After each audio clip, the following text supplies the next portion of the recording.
CM బయట మాట్లాడుతున్నారు, live చూద్దాం.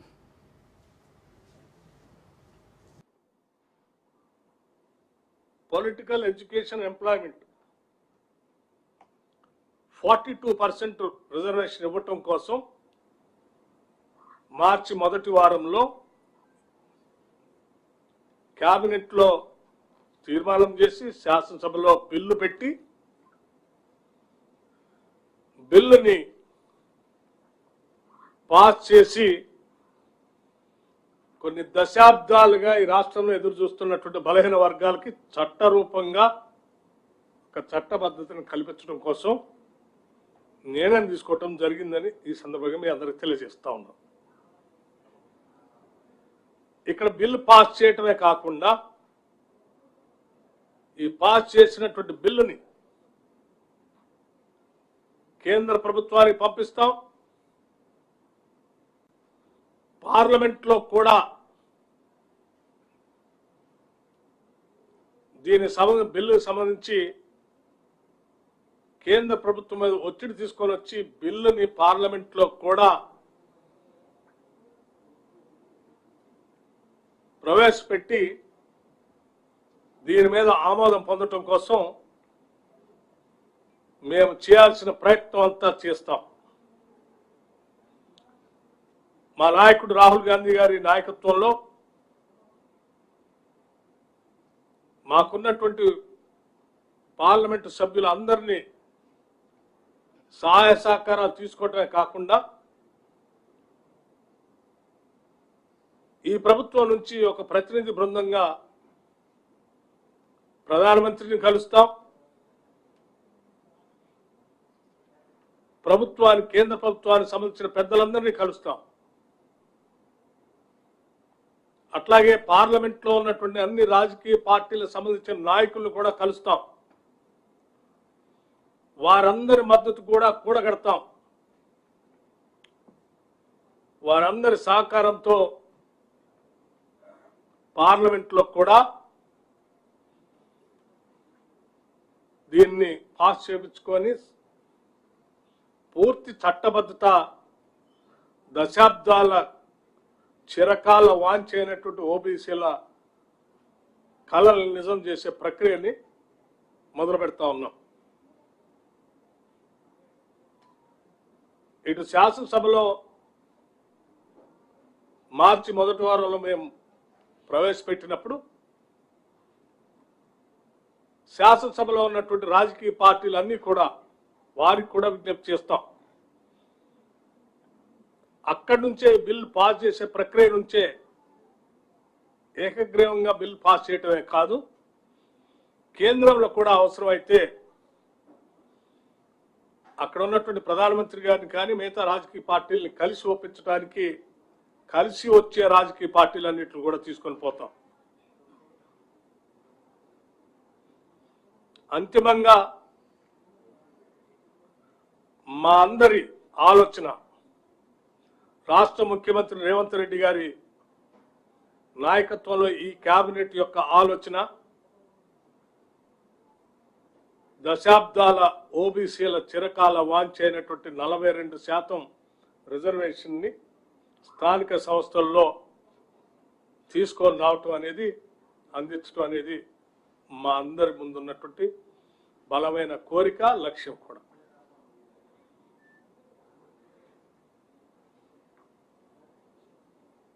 ఈ చేసే ప్రక్రియలో ఇప్పటి వరకు మాతో సహకరించినటువంటి వాళ్ళ ధన్యవాదాలు చెప్తూనే ఓబీసీల లక్ష్య సాధనలో ఈ ప్రభుత్వం చేస్తున్నటువంటి ప్రయత్నాన్ని, అడుగుల్ని మద్దతిస్తూ ఓబీసీల కోసం సహకరిస్తున్నటువంటి వారికి ధన్యవాదాలు కూడా తెలియజేస్తున్నాం. అట్లాగే ఓబీసీల లక్ష్యాల్ని, వాళ్ళ కోరికను నీరుగార్చడం కోసం రాజకీయ పరంగా కుట్రపూరితంగా ఎవరైనా వాళ్ళకి మేలు జరగకూడదనేటువంటి ఆలోచన చేసేటువంటి వాళ్ళకు కూడా మేము స్పష్టంగా చెప్తా ఉన్నాం. సమాజంలో అనేక దశాబ్దాలుగా వెనుకబడి ఉన్నటువంటి ఈ వర్గాల అభ్యున్నతి కోసం మీ రాజకీయ ప్రయోజనాలు కూడా పక్కన పెట్టి మేము చేసే ఈ ఉన్నతమైనటువంటి కార్యక్రమానికి మద్దతు పలకవలసిందిగా విజ్ఞప్తి చేస్తా ఉన్నాం. దీంట్లో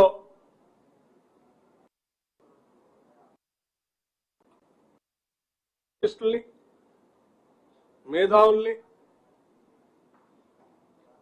అట్లాగే ఈ వర్గాల ప్రయోజనాలు కాక్షించేటువంటి ప్రగతిశీల భావాలు కలిగినటువంటి వాళ్ళందరినీ కూడా కలిసి రావాల్సిందిగా, దీనికి మద్దతు కూడగట్టడానికి మేము ఈ సహాయ సహకారాలు అందించవలసిందిగా విజ్ఞప్తి చేస్తా ఉన్నాం. ధన్యవాదాలు.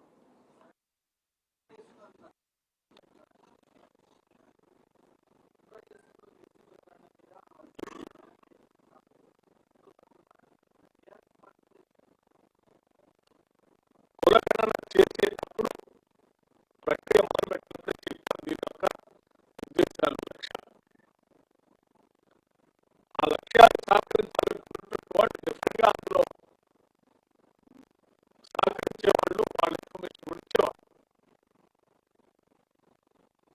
ఇవ్వకుండా చేసిన తర్వాత ఇంకా ఇవ్వనటువంటి వాళ్ళే దీనిపైన మాట్లాడుతూ ఉంటే నిజంగా నవ్వొస్తాం. ఇప్పటికైనా సరే మీరు తప్పు తెలుసుకొని కాంగ్రెస్ ప్రభుత్వం ఓబీసీల కోసం చేస్తున్నటువంటి కార్యక్రమం బాగా ఉంది, మేము కూడా చేరతామని మీరు ముందుకు వస్తూ ఉంటే కాదనకుండా మేము మళ్ళీ ఒకసారి అవకాశం ఇస్తున్నాం. రండి, నిజంగా మీకు చిత్తశుద్ధి ఉంటే సహకరించాం, జాయిన్ కండి.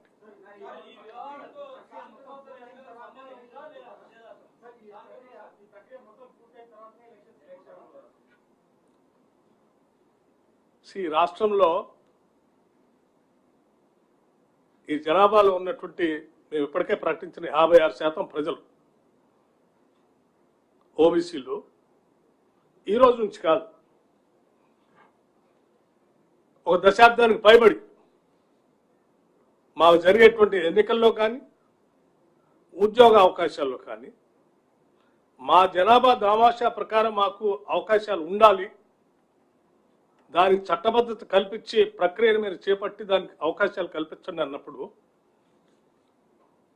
జనాభాలో 56% పైబడి ఉన్నటువంటి ప్రజల కోరికే బలమైనది. వాళ్ళకి న్యాయం చేయటమే మన ముందు ఉన్నటువంటి లక్ష్యం. దానికి చట్టబద్ధత కల్పించడం కోసం మేము చేయాల్సిన ప్రయత్నాలన్నీ చేస్తాం. తప్పనిసరిగా విజయం సాధిస్తామనే నమ్మకం కూడా మాకుంది.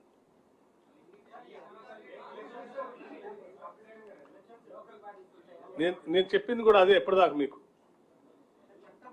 ఈ జనాభాలో 56% పైబడి ఉన్నటువంటి ప్రజల కోరిక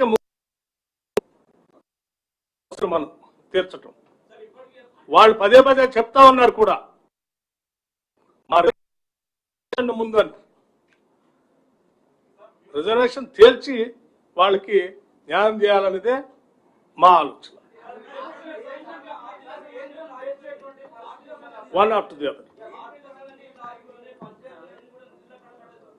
అమ్మా ఎస్, ఈ రాష్ట్రంలో 56% ఉన్నటువంటి బలహీన వర్గాల కోరిక, వాళ్ళు రాజకీయంగా, ఆర్థికంగా, విద్యాపరంగా, ఎంప్లాయ్మెంట్ ఉద్యోగపరంగా కూడా వాళ్ళు కోరుకునేటువంటి ఆలోచనల లక్ష్యాలను చేరటానికి ఈ రాష్ట్ర ప్రభుత్వంపై కొంత భారం అయినప్పటికీ కూడా ఆ భారాన్ని కూడా మేము మోయటానికి సిద్ధంగా ఉన్నాం. ఈ ప్రభుత్వం మోయటానికి సిద్ధంగా ఉంది, ఇబ్బంది లేకుండా చూస్తాం.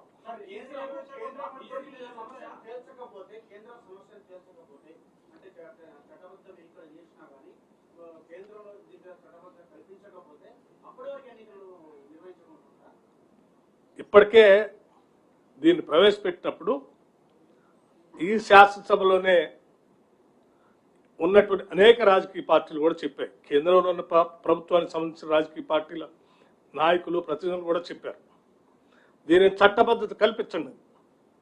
మేము అనుకుంటున్నాం తప్పనిసరిగా వాళ్ళు చేస్తారని. మేము అనుకుంటున్నాం తప్పనిసరిగా చేస్తారని. ఎందుకంటే ఈ రాష్ట్రమే కాదు, దేశంలో ఉన్నటువంటి ఈ 56% పైబడి ఉన్నటువంటి బలైన వారు అందరి కోరికని ప్రభుత్వాలు మన్నించాల్సిందే.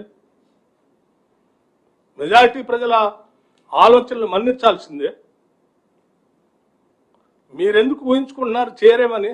మేము నమ్ముతా ఉన్నాం చేస్తారని.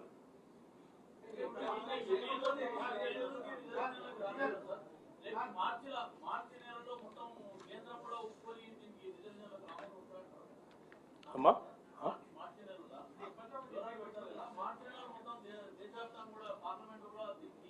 మేము అందుకే మార్చి నెలలోనే బడ్జెట్ సమావేశాలు కూడా ఉన్నాయి కాబట్టి త్వరితగతిన టేకప్ చేసి ఇక్కడ చట్టం చేసి ఆడదా పంపించాలనుకునేది. సెషన్ హాల్లో ఉంది. ఈ బడ్జెట్ సెషన్లోనే దీన్ని పార్లమెంట్లో పెట్టాలని కేవలం మా పార్టీకి సంబంధించిన ఎమ్మెల్యేలు మాత్రమే, ఎంపీలే కాకుండా దేశంలో పార్లమెంట్లో రిప్రజెంట్ చేస్తున్న అన్ని రాజకీయ పార్టీల నాయకుల్ని కలుస్తాం. మేము అందరి మద్దతు కూడగడతాం. ఈ దేశంలో చాలామంది బలైన వర్గాలకు న్యాయం చేయాలని, వాళ్ళ జనాభా దామాషా ప్రకారం అన్ని వసతులు అందించాలని కోరుకునే రాజకీయ పార్టీలు కూడా చాలా ఉన్నాయి. అందరూ మాట్లాడుతూనే ఉన్నారు కదా.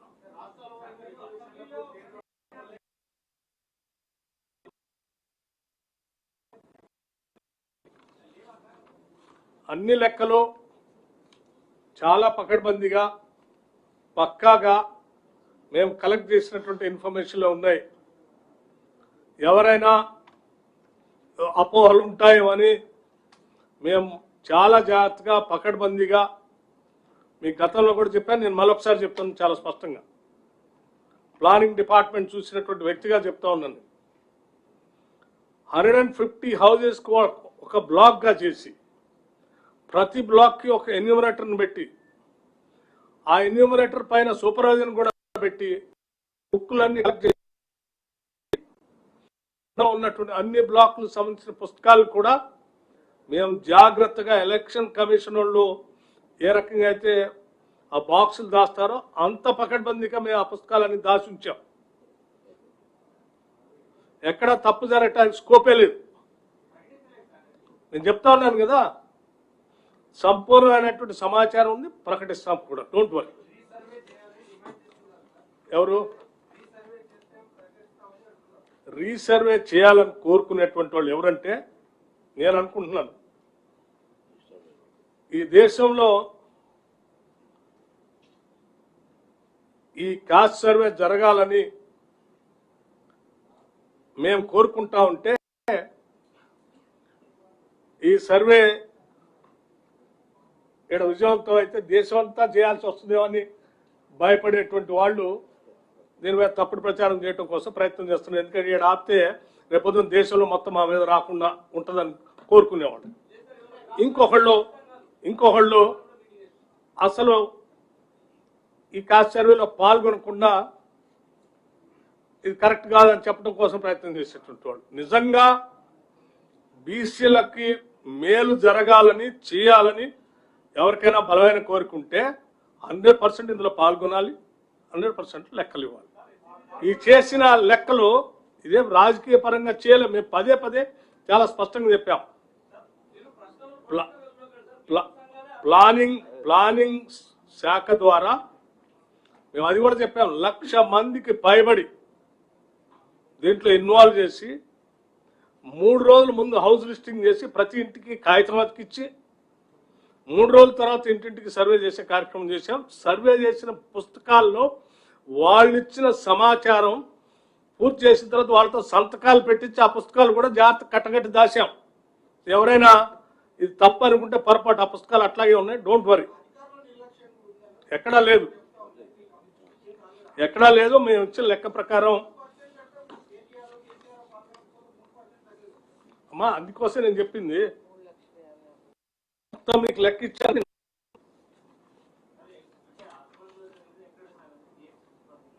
ఎక్కడైనా సరే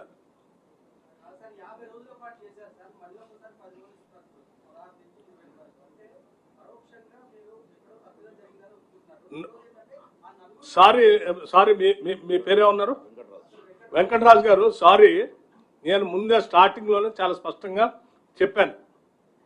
మేము సర్వే చేసిన ఎన్యూమరేషన్ బ్లాక్స్ అన్ని మళ్ళీ నీకు చదివినిపించమంటే చదివినిపిస్తా. ఎంతమంది పర్సంటేజ్ అసెంబ్లీలో అనౌన్స్ చేసామో మళ్ళీ వినిపిస్తా. మిగిలిపోయినటువంటి వాళ్ళు ఎవరో కూడా నేను స్పష్టంగా శాసనసభలో కూడా ప్రకటించాం. 3.1% మిగిలిపోయి ఉన్నారు. వాళ్ళు తిరిగి మళ్ళీ చేసుకోవటానికి అవకాశం ఇస్తున్నాం అని చెప్పాం. క్లియర్. సో తప్పు జరిగినట్టు మిగిలిపోయినటువంటి వాళ్ళకి అవకాశం ఇస్తున్నాం. నలుగురు కాదు, అటువంటి వారు 3.1% ఉన్నారని చెప్పారు. వారితో కలిపి అమ్మా అందరికీ మళ్ళీ అవకాశం ఇద్దాం. వాళ్ళు కూడా మేము వచ్చి చేస్తా అంటున్నారు కదా, యు ఆర్ మోస్ట్ వెల్కమ్ అని చెప్పడం. ఈ ప్రక్రియ మొత్తం ఈ ప్రక్రియ మొత్తం ఓబీసీల డిమాండ్కి చట్టబద్ధత కల్పించడానికి సంఖ్యను సైంటిఫిక్గా సర్వే చేసి క్యాబినెట్లో పెట్టి చట్టసభల్లో పెట్టి బిల్లు పాస్ చేసి చట్టబద్ధత కల్పించి వాళ్ళకి 42% రిజర్వేషన్ కల్పించడానికి not only political, education and ఎంప్లాయ్మెంట్లో కూడా కల్పించడం కోసం ఈ రాష్ట్ర ప్రభుత్వం చిత్తశుద్ధితో ఉంది. కాబట్టే ఎవరైనా మళ్ళీ జాయిన్ కానటువంటి వాళ్ళు మేము జాయిన్ అవుతాం అంటే మళ్ళీ ఒకసారి అవకాశం ఇస్తున్నాం.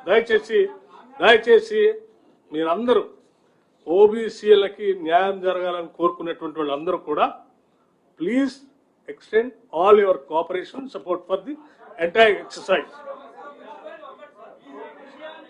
सूरज में क्या है ये बोल